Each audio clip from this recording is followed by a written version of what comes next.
How do I get my son to stop doing drugs? What a question. Thousands upon thousands of people are asking this question. I'm reminded of a conversation I had recently in a gas station, actually, with a young man, 25 years old.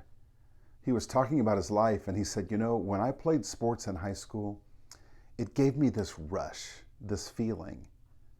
But then he said this, when sports ended, nothing gave me that feeling, but drugs did. So he went through this season in his life where he did drugs. Fortunately, he survived that. Another young man, he was about 22. I actually saw his dad at the gym. Another conversation in a strange place. I said, "How's your son?" He said he's not doing good at all. He said, "My son lives in an apartment with a buddy, but he doesn't get up and work, because he stays up all night gaming and doing Adderall and alcohol, energy drinks. He's been in the emergency room." He said he doesn't even bathe himself or groom himself. This was a young man who was a private school student. This was a guy who was a good athlete. And yet here he is at 22, and he's in this condition. Let me tell you about a show I stumbled into the other day. It was called My 600-Pound Life, and it was about people who weighed over 600 pounds. And I watched this show, and I found myself thinking, it actually makes sense that a human being could get this big. You see, food is a drug. It can be a drug. It's something that a human being ingests to make them feel alive. You see, when a human being has no sense of purpose or meaning, when they have nothing inside of them that moves them, the human is pretty much forced to find something outside of them to grab and make them feel alive. Food does that for a while. Drugs do that for a while. Shopping does that for a while. Binging on TV shows does that for a while. See, there's lots of things that are basically drugs.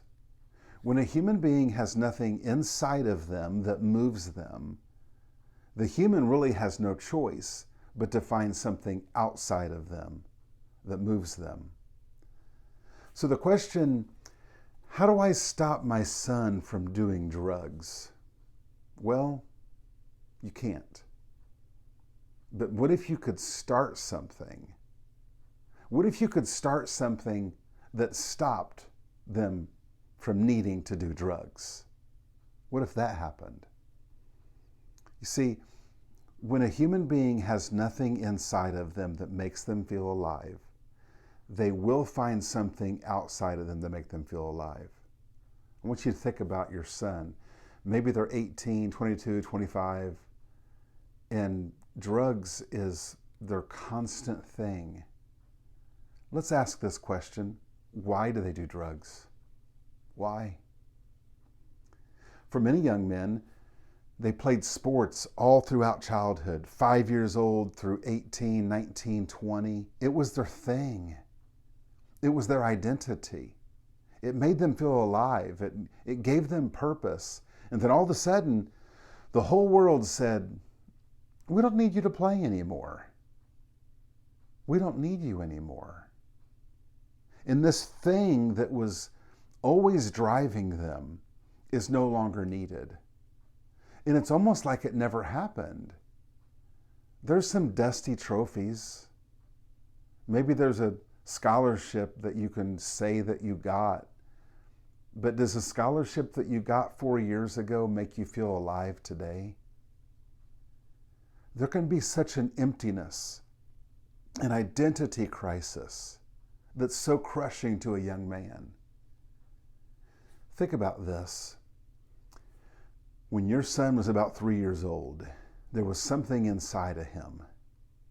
Maybe he got out of a bathtub one day, and maybe he dried himself off, and then he looked at the towel. When he looked at that towel, he dreamed something. And he took that towel and he put it around his neck. Maybe he figured out how to tie it. then he went and looked in the mirror and he flexed his, not muscles, but arms. He looked in the mirror, maybe he squinted and gave this look. And when he looked in the mirror, he was imagining the human that he would be in this world, that he was really needed, that he had a superpower, that there was something in him that really mattered, and life was good and he was going to do something good in it. That's what's inside that 22-year-old man who's doing drugs every day. And what's so frustrating, what's so stifling, is when you look at your life and you think that you can never be that. And the thought that you can never get to be that superhero that you thought as a little boy you would be, the thought that you don't get to be that is a perfect reason to do drugs.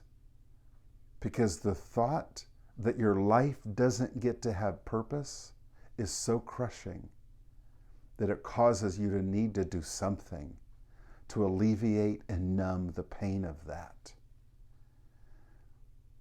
The bad news is you can't get your son to stop doing drugs. The really good news is something can come alive on the inside of your son that he won't have a reason to do drugs anymore. The young man I mentioned who stayed up all night gaming and doing drugs and alcohol, been to the emergency room, wasn't bathing or grooming himself. I told his dad, I said, can you set up one conversation with him and me? I've got to talk to him. We met at a restaurant. We had a conversation, just one conversation. And from that one conversation, how he thought about his life changed. I didn't talk to him. I didn't say, you should stop doing drugs. I didn't say you should stop drinking. I talked to the 3-year-old boy on the inside of him that believed there was something in him that was important to give to the world. Within a month, he was back to work every day. Within a year, I was sitting in an auditorium watching him get married. Clean, looking great, groomed, fresh, drug-free, getting married.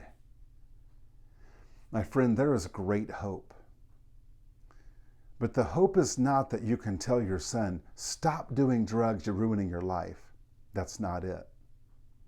They're doing drugs because they think they've already ruined their life. The good news is, change can happen quickly. And here's what needs to happen. That young man needs to get restored to purpose, that his life still has something to offer. That's what he wants with all his heart. I know it looks like all he wants is drugs. That's what it looks like. But inside of him, there is a deep longing for purpose and that his life can count. And when he gets back to that, he'll have a reason to not do drugs.